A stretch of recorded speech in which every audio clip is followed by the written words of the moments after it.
Consideramos que esto es un ataque ante la debilidad de un gobierno socialista que ha dejado de hacerlo y se ha plegado a los intereses del sector financiero y de los bancos, que en el primer trimestre han ganado el BBV 1.200, el Santander 2.400, y los empleados públicos, que tenemos una media de 1.500 euros como mucho, pues nos quieren recortar. A los empleados públicos, a los pensionistas, a los que tienen problemas con la dependencia, a los que se quieren prejubilar, es decir, a las clases más desfavorecidas, sin tocar a los que de verdad tienen el dinero y tienen el problema y nos han generado esta grave crisis que está sufriendo el Estado español y el mundo en general.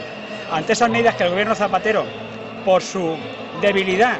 y por su incumplimiento del programa electoral, ha tomado, los sindicatos Comisiones Obreras, UGT y CSIF hemos convocado hoy una concentración y el día 8 una huelga en todo el sector público.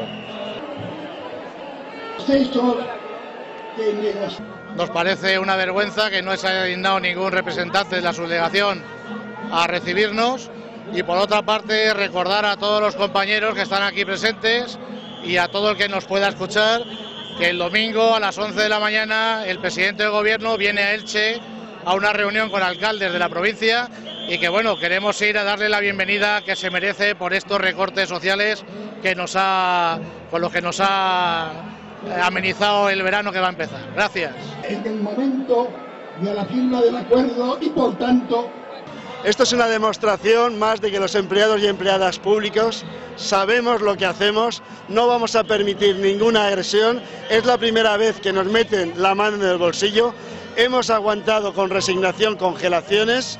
Nosotros firmamos un acuerdo el 25 de septiembre, hace 7 meses, en el cual ya contemplábamos la misma situación económica y admitimos que nos congelaran el sueldo en aquel momento. Hoy por hoy lo que nos han hecho sin ningún tipo de contraprestación social es un ataque directo no solo a la función pública, no solo a los pensionistas, no solo a los dependientes, sino a todos los trabajadores y trabajadoras. El diálogo social, que es uno de los instrumentos que tenemos los trabajadores y las trabajadoras para llevar adelante nuestros derechos, está siendo torpedeado por el gobierno de Rodríguez Zapatero.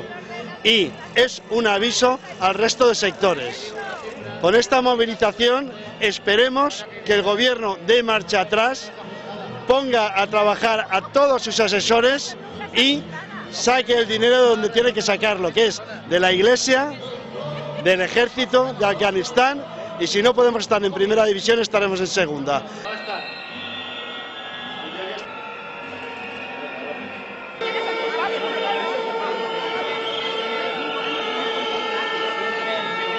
Que hauria que convocar una vaga general en tots els sectors per a donar resposta a la posició del govern i també al govern de la Generalitat, perquè la retallada serà per a tot el món i a tots els sectors.